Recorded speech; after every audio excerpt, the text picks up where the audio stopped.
Hello everyone, and welcome on this day 20 of 22, reading through the book of Isaiah. I'm sending this out on Monday night. You might get to it Tuesday. I'm going to try to make the videos concise as possible, given that all of our schedules are probably a little tighter than at other times. All right, now we go into chapter 58. Shout loudly, don't be quiet. Yell as loudly as a trumpet. These are exciting times, a proclamation, even a royal proclamation it is. Confront the people for their deeds and their sin. But they seek me, want to know my requirements. They want to do right. They don't want to reject God. They ask for just decrees. They want God to be near. And so they're heading in the right direction.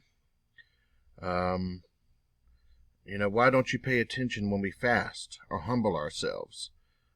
This is going to be very important in this chapter.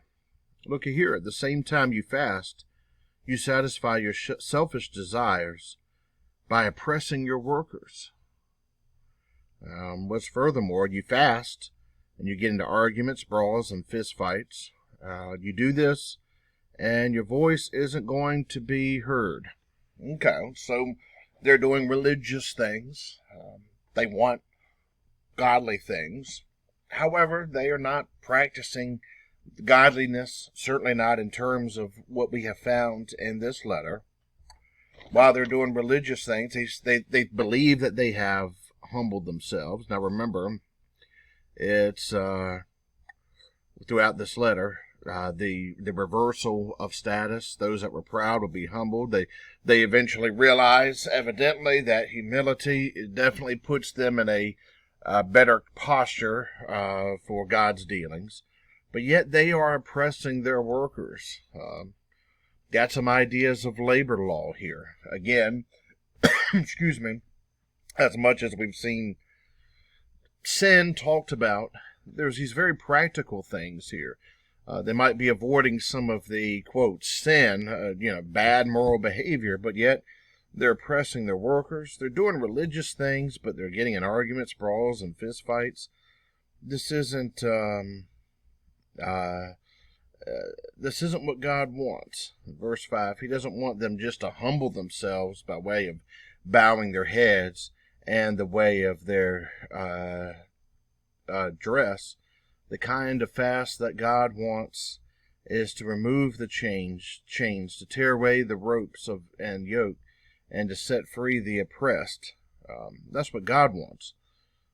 Well, He makes it even clearer.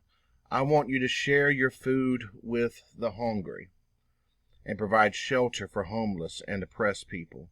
And when you see someone naked, clothe them.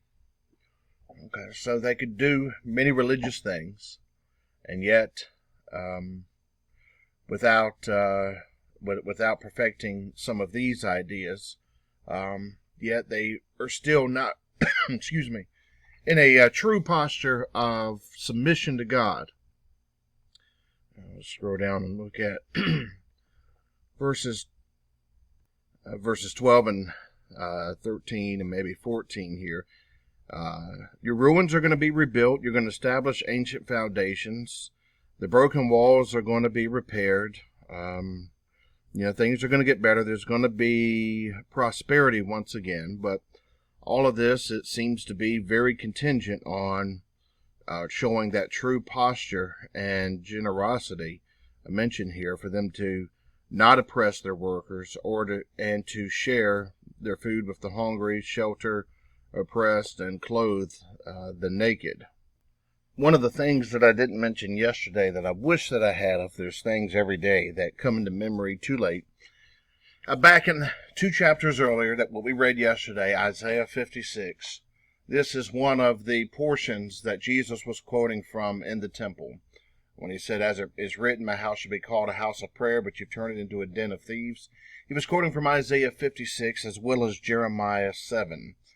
because in the time of Jesus, there was a lot of economic imbalance. Those who have been under my preaching, especially while we were walking in Luke, you heard a great deal about this, and that's why Jesus is throwing out the money changers at the temple. And of course, we find here, we've read today, as well as in other portions throughout this study, that God is addressing the economic imbalance during Isaiah's time as well. All right, chapter 59. Here we've got the prophet speaking again. No one is concerned about justice. No one sets forth his case and truthfully. It might feel a little bit schizophrenic at this point, but this chapter, most of this book is a form of poetry. This chapter much more so. It's not all of a sudden bringing them back to a condemnation, but rather bringing them back to a remembrance of some of the ways and some of the attitudes that they have failed at. And so it serves as a reminder of where they have been, in contrast of where God is trying to lead them. All right, then in chapter number 60, here, beautiful language here. The splendor of the Lord shines on you. Darkness covers the earth. There's darkness that covers the nation, but the Lord shines on you. Nations come to your light. Kings come to your light. As I'm sending this out tonight on a Monday night, it is the day of the winter solstice, the longest period of darkness that we will have for the course of this year. And, it's very fitting here, as we go into Advent. That's one of the reasons why we celebrate Jesus' birth in this proximity to the solstice, although he most likely wasn't born in December at all. We celebrate it because of the dating, the calendar. It's its proximity to the solstice, that there's a darkness that is becoming predominant around the earth.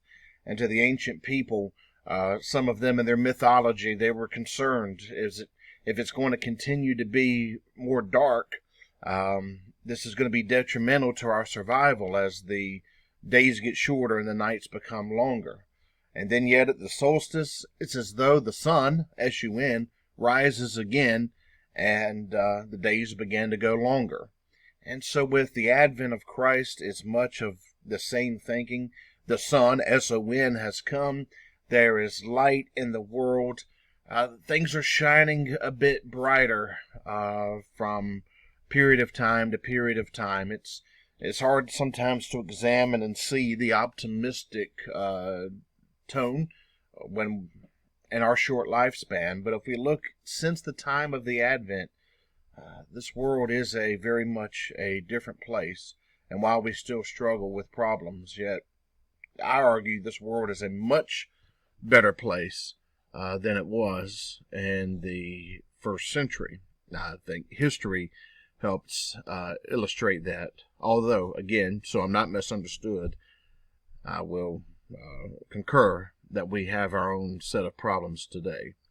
All right, in the final minute of this video, there's a reversal here going on. The children of your oppressors will come bowing to you. Those who treated you with disrespect will bow at your feet. Remember, there's quite a theme in the Gospels, here in Isaiah as well, of a reversal. And then down in verse, 21, here, the Lord will be your permanent source of light. Here in verse 19 as well, it has this language of light, which is the way that this chapter opened up.